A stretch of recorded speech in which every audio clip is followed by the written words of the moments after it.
Hello everybody and welcome to this amazing video of Dead by Daylight. As it seems to be the new thing I'm getting into, I wanted to cover more information about the game in terms of both its history and current meta to see how they change and how we use them today. Today's topic is Prove Thyself. I chose this perk simply because it was possibly one of the worst survivor perks for so long, and now it's gotten a rework that may bring it out of the muck it's been in for so long. Also, this seems to be becoming a series, and I thought I ought to give it a name eventually. History time, game time, dive time. Not sure. Help me out with some ideas in the comments down below. Let me know your thoughts. I'll probably come up with something that you can look forward to, but I'll also pick my most favorite suggestion, possibly something that's not tied to the word perk, because it should be general. If we start looking into the mechanics of Dead by Daylight, it wouldn't be perk anymore. You get it. You get my point. So Prove Thyself, teachable perk from Dwight that has been outclassed by Leader for a very long time. Originally, Prove Thyself was a perk that was designed to improve your overall stats while allies were nearby.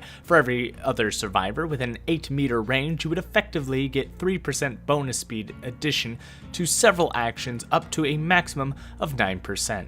At the time of release of the game, action speeds for opening exit gates, chests, and cleansing totems was not all that common. Of course, this perk didn't start with things like totem cleansing, but that was later introduced. But it was added along with the addition of totems. There was no notation, though, that patch notes kind of updated the perk itself, and obviously the perk didn't start with totems from patch 1.0.0, so not sure where they introduced it. And I'm assuming, and sorry, I do have to assume there's no history unless I were to dive through my old videos to see if I got a glimpse of it without, but I just have to assume that on the day totems came out, essentially, it was just added in with no patch notification. Since its existence, Prove Thyself has always been an inferior perk to Leader, which is another teachable from Dwight. Leader is a perk that provides the exact same benefits, however, instead of granting you the benefits, it grants it to all survivors around you. The big difference is that it provided each survivor around you the full 9%, instead of just 3, meaning you could give 3 separate survivors 9% boosts, where Prove Thyself could only give you 1 boost of 9%. If all 3 survivors were near you. By design, this seems logical as it's meant to be a mirror of the Leader perk itself. However, since Prove Thyself only grants 3% per survivor, it would have been more worthwhile for 2 players to run Leader, as they could grant each other the 9% bonus without requiring all 4 survivors together to get that same bonus. And of course, one could argue that you could use both Leader and Prove Thyself to maximize benefits and gain additional speed, and this is very true. You could absolutely give yourself more speed, but if you were to look at how the game was actually played and how builds were constructed at the time, you'd find that Prove Thyself just does not provide enough value to fit any build due to the requirements of everyone needing to be there to get the 9% instead of one other ally with Leader.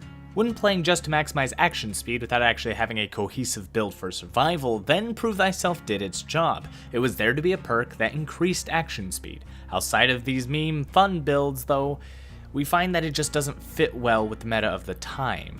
And that is where this perk falls apart.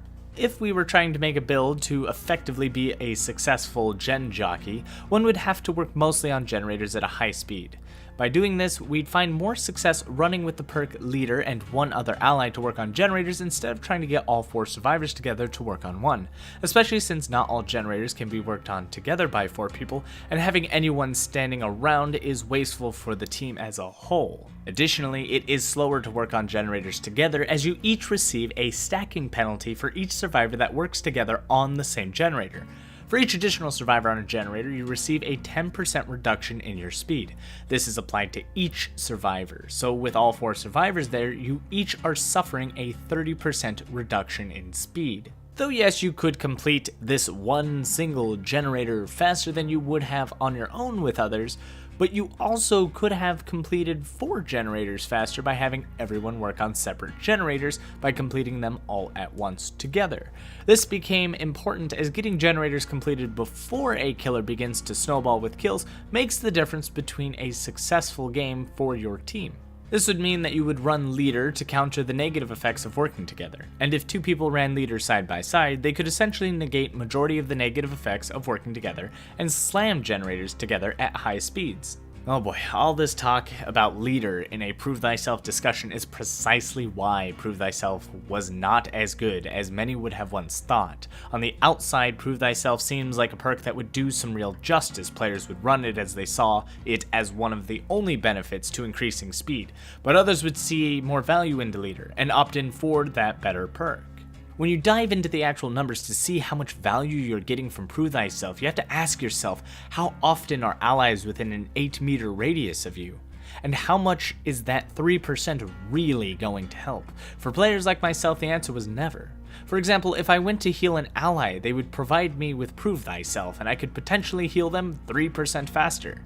Now, take 3% off 12 seconds, and how much time are you really saving? The answer is not a lot.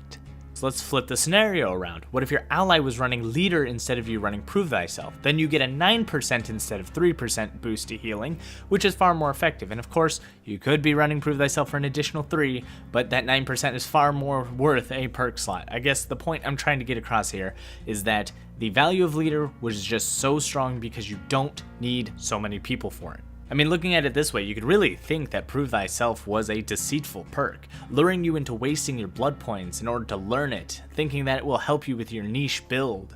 As time went on, you'd actually come to realize that as more perks were added to the pool, you'd find that Prove Thyself was slowly losing what small use it had over time.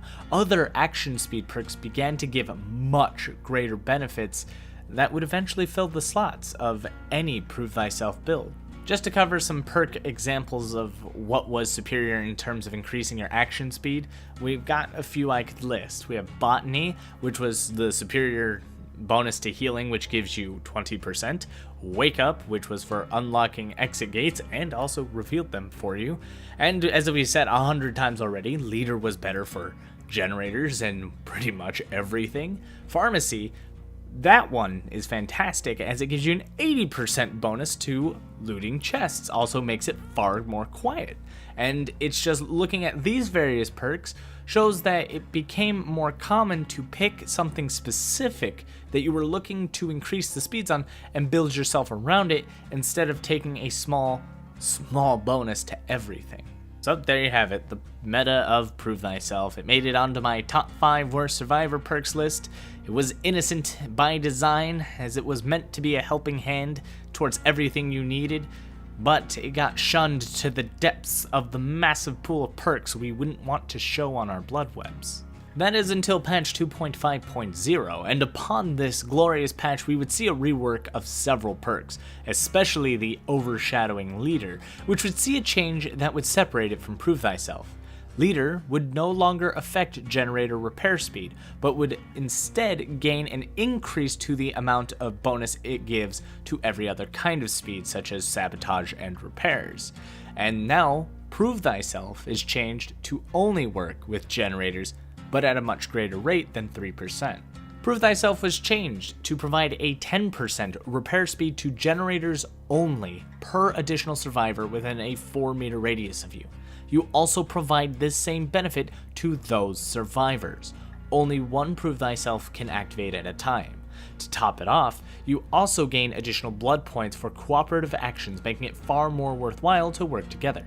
This gives Prove Thyself a new niche, and a unique one as well. There's only one other perk that affects generators like Prove Thyself, and that would be the perk Resilience, which requires you to be injured in order to even take advantage of its action speed.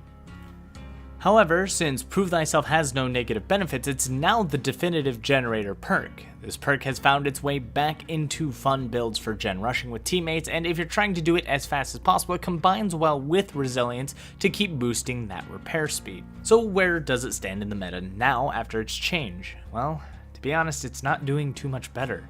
Though it is fantastic in the change, going from 3% to 10 per survivor, looking at it realistically, it only negates the negative effects of working alongside another survivor on the same generator. Additionally, only one can be active at a time, meaning multiple survivors cannot run this perk without others becoming a wasted slot. In all honesty, it is an upgrade from what it once was, and it is even better than what Leader once was, but the trade of just being for generators isn't exactly worth it.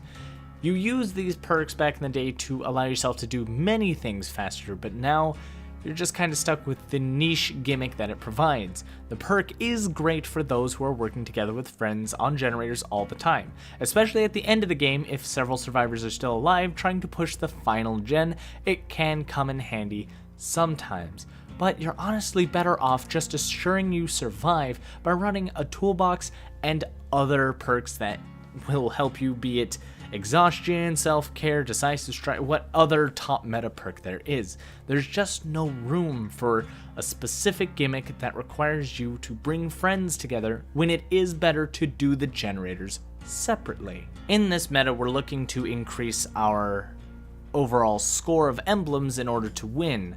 Evader will run exhaustion perks to extend chases. Benevolence will run increased healing in order to heal faster so we can gain more benevolent points. And then we'll also be running anything like self-care, decisive strike to increase our odds of survival.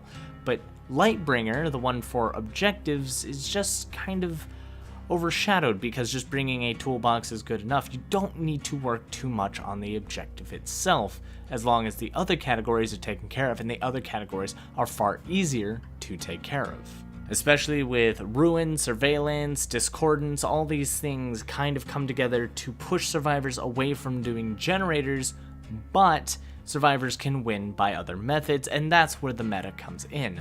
Prove Thyself in of itself is not a bad perk, but it just doesn't fall into the meta, as increasing your and your ally speed by 10% is not an effective way to increase multiple emblems. That wraps up about everything with Prove Thyself. What do you guys think? Did you run Prove Thyself back in the day, and do you currently run Prove Thyself? Tell me your stories and give me suggestions on the next perk you'd like to hear about.